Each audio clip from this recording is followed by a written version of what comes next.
Magandang araw, senyora. Para po ito sa inyo. Berta, pakikuha nga itong bulaklak. Ingatan mo, may tubig yan. Sana po nagustuhan ninyo. Ako mismo nagsabi kung paano aayusin ang mga bulaklak. Ano ang gusto mong inumin, Fernando Jose? Gusto ko munang ipakilala si Rosalinda sa mga kaibigan natin. Mga kaibigan, siya ang girlfriend ko. Rosalinda Perez Romero. May girlfriend ka na pala. Ako si Enriqueta Navarrete. Kaibigan ako ng pamilya nila simulat sa pool pa lang. At ito ang asawa ko. Manuel Navarrete. Masaya ako makilala ka. Sila ang magulang ni Gerardo. Gerardo? Oo, nakita ko na siya sa restaurant nung nagdala ko ng bulaklak. Tama. Siya si Councilor Marquez. Hello. Masaya ako makilala ka. Ako rin, Mr. Counselor. Hindi mo ba ako ipapakilala, Fernando Jose? Oo nga pala. Si Pamela Iturbide. Ex-girlfriend ni Fernando Jose.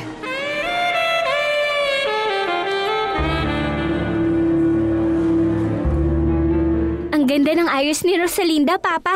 Kailangan mo rin bisitahin na magiging biyana niya balang araw at magbihis ka rin ng formal, Papa.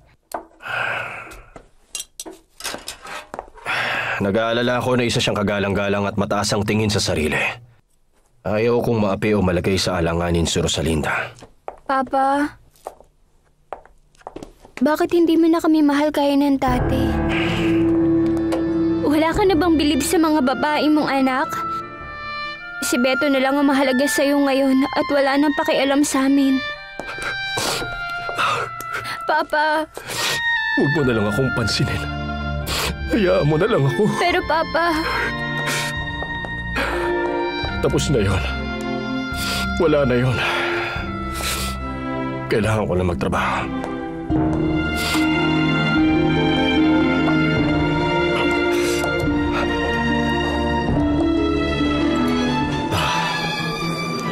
Halika, puntahan natin si Tito Alfredo.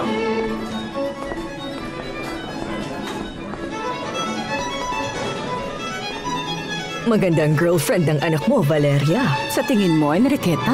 Oh, pero ang apelyido niya ay Perez Romero. Hindi siya kapareho natin ng antas sa lipunan, Enriqueta. Oh, talaga? Hindi naman halata at ang ganda ng kanyang suot ngayon. Ano ka ba, Enriqueta? Isa lang yung mumurahing damit na binili sa tabi-tabi tulad niya.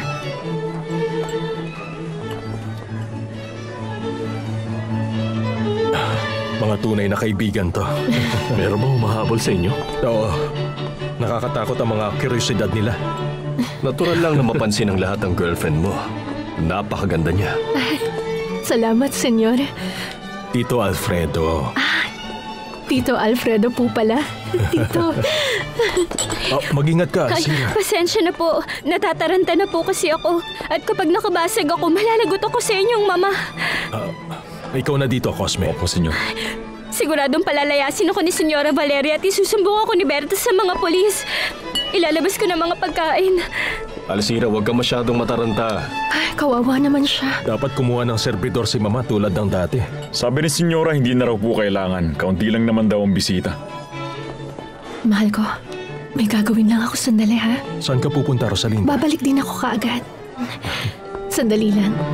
Sandali lang. Nasaan banda ang kusina? Andun po banda. Sige.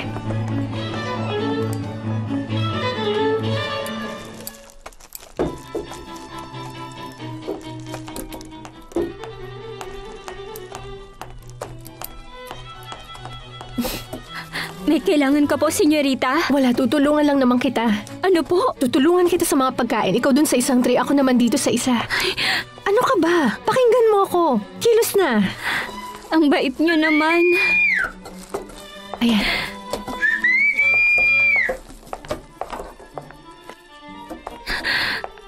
Boyfriend ko po yun.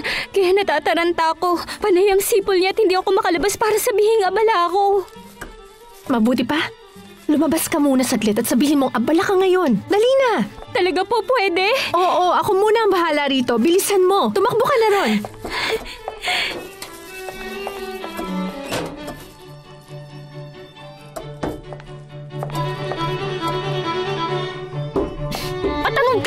mo rito?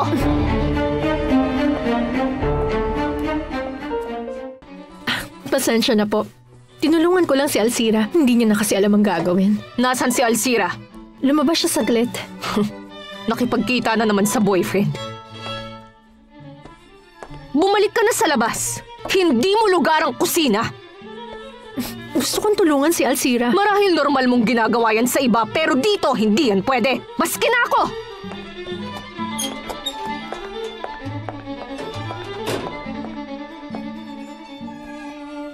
Yang buhok mo.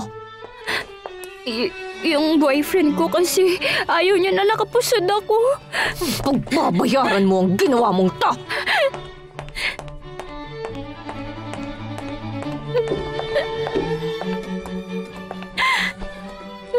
Ay, Alcira. Lucy! Lucy! Anibal, kumusta ka? Medyo naguguluhan ngayon. May balita ka kay Fedra. Gagawin kong lahat para mapigilan ang pardon. Hindi ako maaawa sa isang kriminal. Hindi yun maaari. Diyos ko, hindi yun maaari. Alam mo kung kailan siya babalik? Hindi, Anibal. Akala ko alam mo na. Dahil magkasama kayo sa opisina at boss ang kasama niyang umalis. Hindi sinabi ni Mr. Ayala kung kailan sila babalik. Wala talaga akong alam, Anibal. Sandali, gusto mo ba munang uminom ng kape? Hindi na, Lucy. Salamat. Kailangan ko ng mas matapang.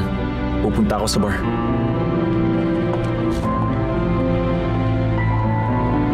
Naku, tama na yan. Huwag ka nang umiyak. Paalisin nila ako. Pero unahin mo muna mga bisita dito ngayon. Ayan. Ayusin mo muna ang sarili mo. Ako nang magdadala nito at babalikan kita kaagad dito. Tumahan ka na.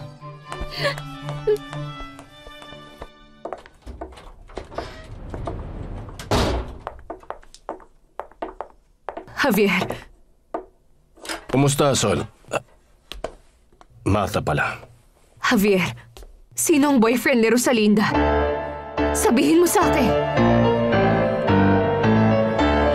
Isang tagumpayang tombola. Gusto ko talaga ang mga ganitong gawain. Kaya naman, kapag may Makikilaan. pagkakataon... sandali lang.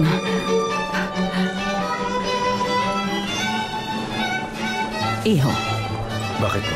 anong masasabi mo sa bagong serbidora natin ngayon? Pumili lang po kayo dyan. Masarap po ang mga yan.